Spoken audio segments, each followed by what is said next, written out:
Hello friends, देखेंगे class 10th social science geography का पहला चैप्टर के क्वेश्चन आंसर। भारत संसाधन एवं उपयोग। तो चलिए शुरू करते हैं। क्वेश्चन नंबर 1, खनिज के संरक्षण एवं प्रबंधन से आप क्या समझते हैं? उत्तर, संसाधन का विवेकपूर्ण उपयोग ही संरक्षण कहलाता है। सबसे पहले हम समझते हैं संसाधन होता क्या है। तो वो सभी वस्तुएं जो हमारी आवश्यकताओं की पूर्ति करती हैं संसाधन कहलाते हैं, और इनका विवेकपूर्ण उपयोग मतलब कि सही उपयोग करना ही संरक्षण कहलाता है। क्योंकि किसी भी संसाधन को बनने में लाखों वर्षों का समय लगता है, इसके विपरीत संसाधन प्रबंधन एक जटिल प्रक्रिया है। इस उत्पादन से लेकर उपभोग तक शामिल किया जाता है। क्वेश्चन नंबर 2, खनिज के आर्थिक महत्व का वर्णन करें। खनिज एक प्राकृतिक रूप से विद्यमान समरूप तत्व है जिसका निश्चित आंतरिक संरचना है। हमारे जीवन में खनिजों का विशेष आर्थिक महत्व औद्योगिक उत्पादन के लिए खनिज एक आधारभूत जरूरत होती है। इसके अभाव में न तो किसी उद्योग एवं न किसी राष्ट्र के विकास की कल्पना की जा सकती है। अधात्विक खनिज किसे कहते हैं, उदाहरण देकर समझाएं। उत्तर, वैसे खनिज जिनमें धातु अंश का अभाव होता है, अर्थात जिनमें धातु होते ही नहीं है और भंगुर प्रकृति के होते हैं, अधात्विक खनिज कहलाते हैं। चूँकि हम जानते हैं कि धातु का गुण होता है कि वह भंगुर नहीं होता है, जबकि इसमें धातु है ही नहीं तो वह भंगुर प्रकृति का होगा ही। इन पर चोट मारने पर ये टूट जाते हैं। डोलामाइट, हीरा, अभ्रक, चूना पत्थर इत्यादि इसी के उदाहरण हैं। इनमें लाइमस्टोन का सर्वाधिक उपयोग होता है। धात्विक खनिज के दो प्रमुख पहचान बताइए। तो धात्विक खनिज के दो पहचान निम्नलिखित हैं। पहला कि इसको गलाने पर धातु की प्राप्ति होती है, और दूसरा इसको पीट कर तार बनाया जा सकता है, और धात्विक खनिज में धातु पाया जाता है। खनिजों की विशेषताओं का उल्लेख कीजिए। उत्तर, खनिज सभ्यता संस्कृति के आधारभूत स्तंभ होते हैं। इनके बगैर उद्योगों का विकास नहीं किया जा सकता। चट्टानों के निर्माण में इनकी भूमिका होती है। 2000 से भी अधिक खनिजों की पहचान हो चुकी है, पर इनमें 30 ही आर्थिक दृष्टि से महत्वपूर्ण है। धातु की उपलब्धता के आधार पर खनिज दो प्रकार के होते हैं। मैग्नीज के उपयोग पर प्रकाश डालिए। मैग्नीज एक अत्यंत उपयोगी खनिज पदार्थ है।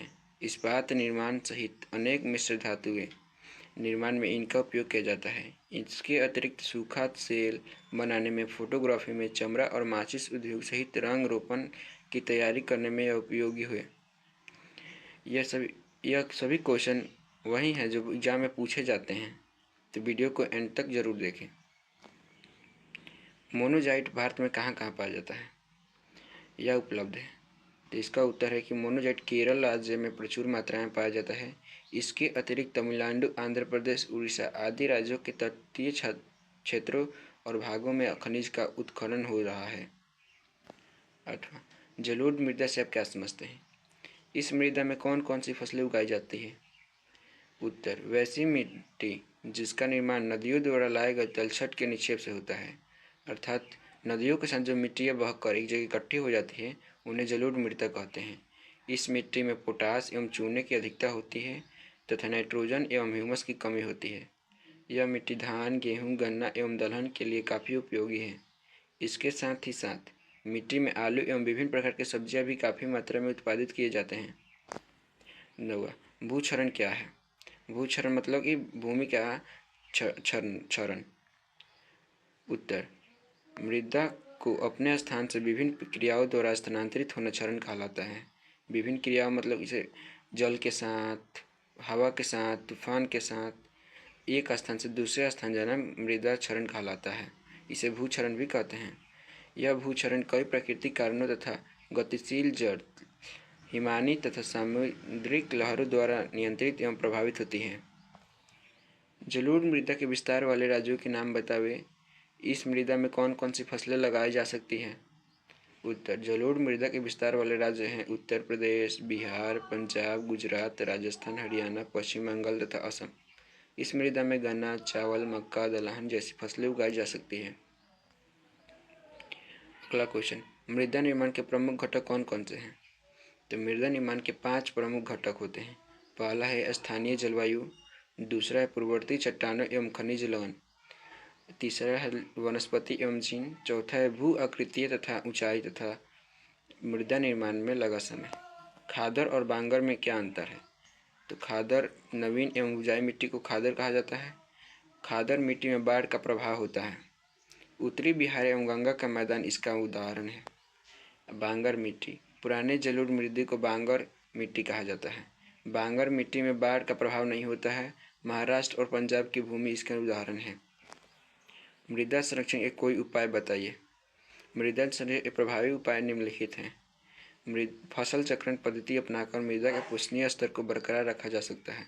फसल चक्रण यानी कि भूमि के एक ही टुकड़े पर फसलों को बदल बदल कर रोपण करना फसल चक्रण कहलाता है और इसको अपना करके भूमि के पोषणीय स्तर को बरकरार रखा जा सकता है।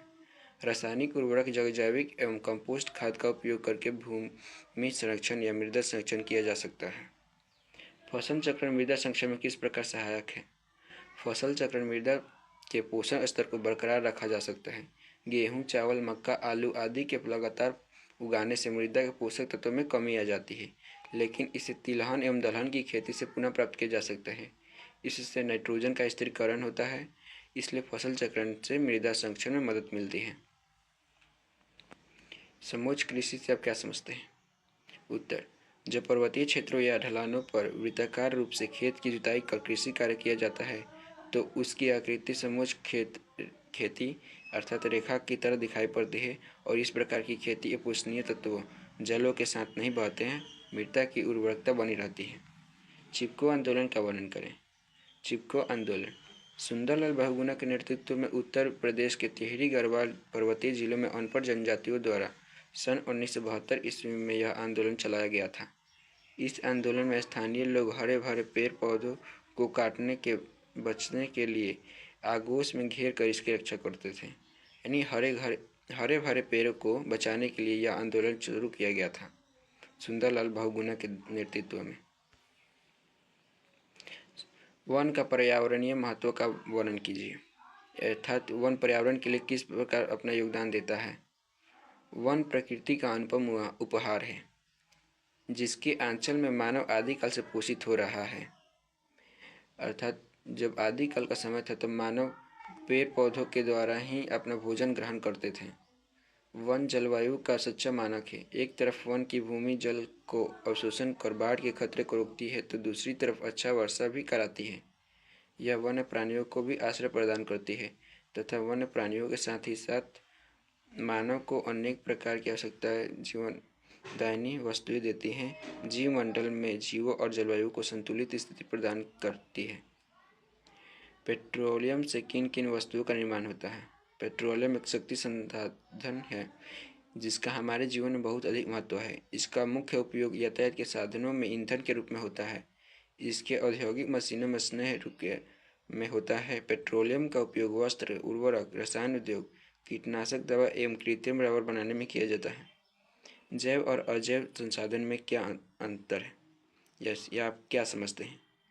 तो उत्तर, उत्पत्ति के आधार पर संसाधन के दो वर्गों में बांटा गया है, जैव संसाधन और जैव संसाधन। जैव संसाधन जैसा इसका नाम है में इसका अंतर है। जैव मतलब जीव, जीव मंडल में विद्यमान जीव जंतु, पक्षी, पेड़ पौधे, मनुष्य जैव संसाधन के अंतर्गत आते हैं। इसके अनुकूल प्राकृतिक परिस्थितियों में संतान उत्पन्न करने की क्षमता होती है। ये सजीव होते हैं, इनमें वृद्धि की प्रक्रिया चलती रहती है। अजैव संसाधन में ऐसा कुछ नहीं होता। ये वातावरण में पाए जाने वाले सभी निर्जीव पदार्थों जैसे खनिज, चट्टानें, मिट्टी, नदियाँ, पर्वत इत्यादि अजैव संसाधन कहलाते हैं। इनमें वृद्धि नहीं होती, इनके उपयोग में इनका भंडार समाप्त होता है। संसाधन निर्माण में तकनीक की क्या भूमिका है, स्पष्ट कीजिए। आज के वैज्ञानिक युग में तकनीक का महत्वपूर्ण स्थान है। तकनीक के बल पर प्राकृतिक संसाधनों की कमी होने पर भी कोई देश विकसित देशों की पंक्ति में खड़ा हो सकता है।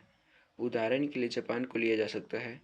प्राकृतिक संसाधनों की कमी के बावजूद इस देश ने अपनी तकनीक और विवेक पर आधार पर स्वयं को विकसित देशों की श्रेणी में ला खड़ा किया है। इससे संसाधन निर्माण में तकनीक की भूमिका स्पष्ट हो सकती है। ऊर्जा संसाधन के संरक्षण के उपाय बताइए।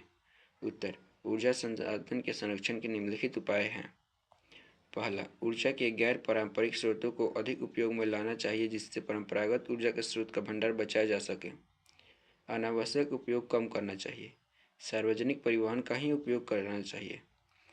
खान से कोयला एवं पेट्रोलियम निकालने की तकनीक को विकसित करना चाहिए, जिससे कि खनन के समय बड़ी मात्रा में ईंधन नष्ट न होने पाए।